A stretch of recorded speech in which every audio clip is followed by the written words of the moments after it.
everyone, Chasing Cinema right here without Mr. James Shue. That's alright though, we have a great replacement, Mr. Josh Bell. JoshBellHatesEverything.com. You can also catch him on Channel 13 every Friday doing movie reviews. Yes, he's been a guest a few times if you know the show. Yeah, I'm usually a guest on the other side of the camera, just waving. But sometimes you come in and do reviews. Yeah. A good friend of mine, and today we're going to be talking about The Grinch, the new anime. Yes, we are. Well, hold on, man, we got to preview I'm a little sorry. bit. I thought you were referring to me when you said The Grinch. Oh, got you. So, The Grinch, obviously a beloved Christmas movie. We are around that time where the holidays are coming out. People want to see these Christmas movies, and why not go back to the famous, the Green who doesn't like Christmas? Right.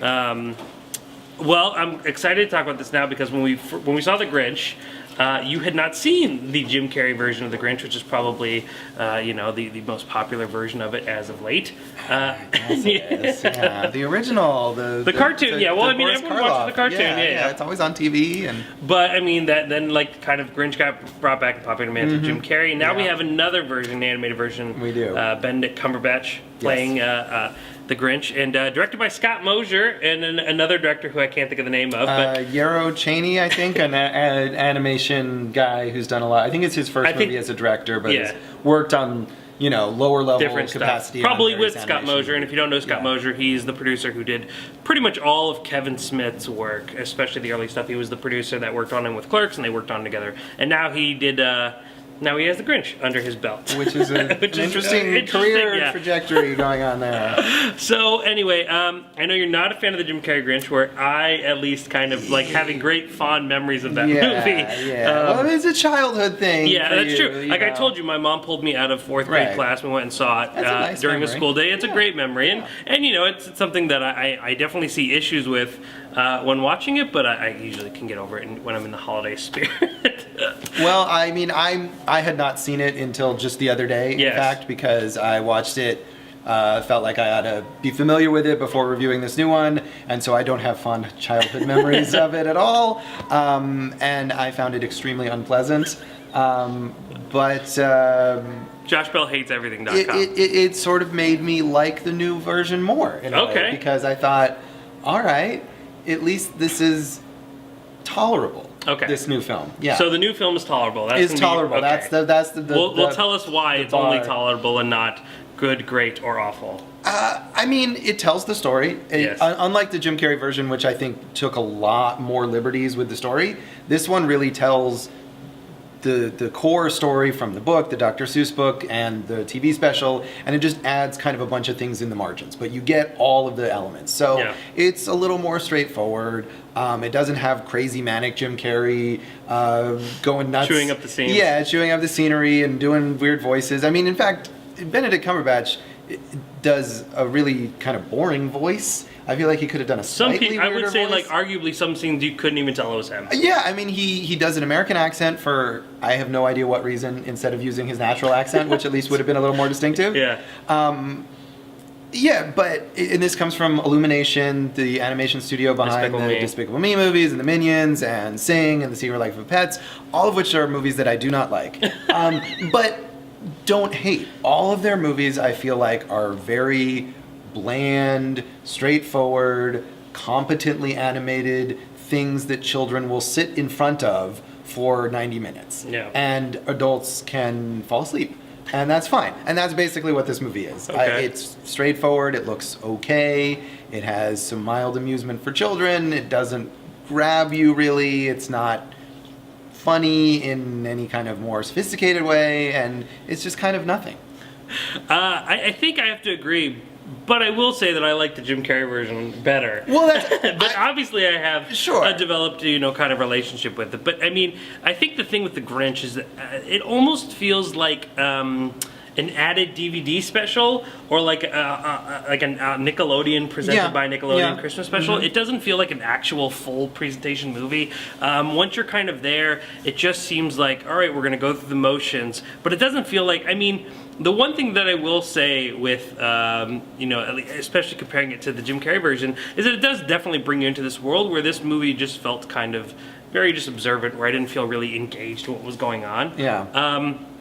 Like you said, animation-wise, I don't think it's anything too spectacular. No, but it's fine. I mean, there's no really complaints there. Benedict, I mean, there's not much there for you to grab onto. And granted, you know, I mean, being a very, very famous story, a story that we've been told multiple times, I guess you are kind of stuck in the place of how do you kind of make it different. And I think this movie does do a few things. Well, yeah, it definitely adds extra characters, and we've got the fat reindeer, who is not really very funny, but they definitely do a lot with the fat reindeer, and Cindy Lou Who's mom, who's like an overworked single mom, and that plot doesn't go anywhere. That plot doesn't go anywhere, but I think that is where like the one like thing that the movie had going for it was like, oh, there's this really great kind of story where it's like not Cindy Lou about just loving Christmas and trying to find the meaning of Christmas, but more like her just trying to do this thing for mom. And I think there's something there to it, because I think the first initial thing that I want to say is this movie has no heart. Like, there's no soul to this movie. Yeah. But there is those moments where I'm like, oh, that's a really interesting angle to kind of explore, but they never do. And me being the sap that I am, I think it wouldn't have been hard to get there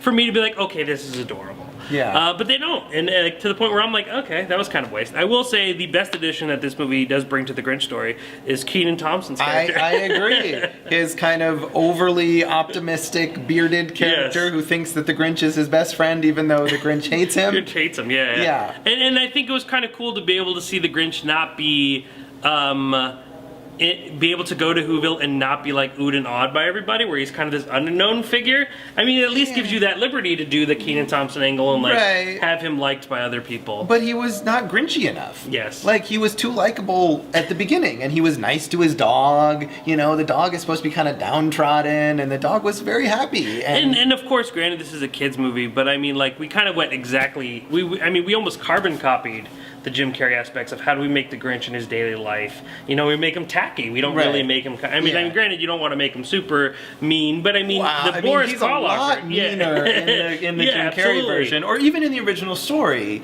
where he's at least.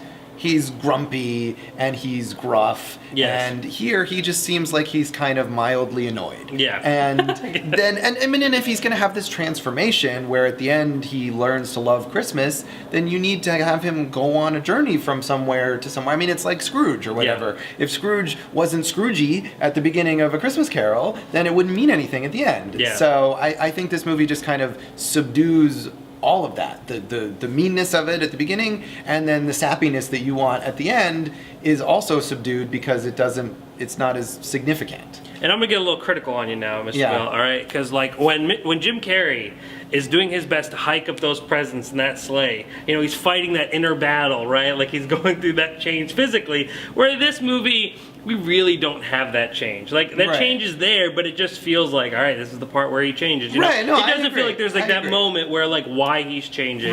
You know, obviously he hears who's singing, and you know, it's like, okay, but there's not that defining moment. Where at least in Jim Carrey, there's that defining moment. There's that reason why he has to kind of I mean, I don't really buy it there either, because for opposite reason, because in that movie he's so nasty and so unpleasant that the idea that he would be nice, I just never bought it.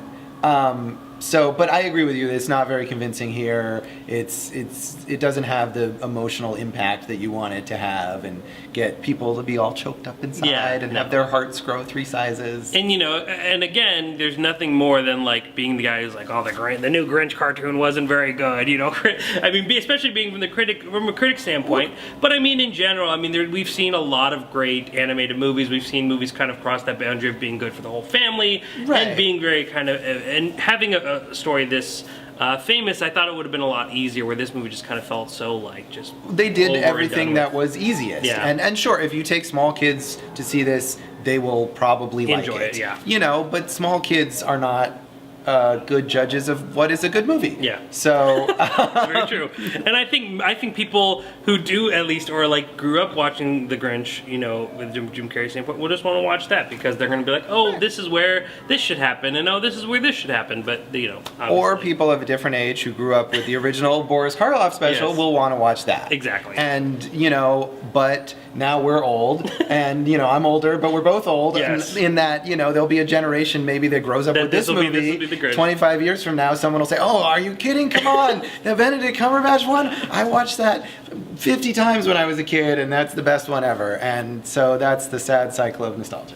You can catch Mr. Bell on Channel 13 tomorrow morning at 11 o'clock. He's going to be reviewing The Grinch as well as The Girl in the Spider's Web, which we also reviewed. Yes, you can click indeed. that wide eye right above Mr. Bell's head. Next week, we're going to be here at AMC Town Square. You can always join us here for private premiere screening. We have the second Fantastic Beasts movie, as well as Widows, the new thriller starring Viola Davis and also featuring Liam Neeson. So make sure to join us here at AMC Town Square. You can find more of Josh Bell's work at joshbellhateseverything.com. Follow him on Twitter at SignalBleed. And you know me, it's chasingcinema.com, the film lovers website.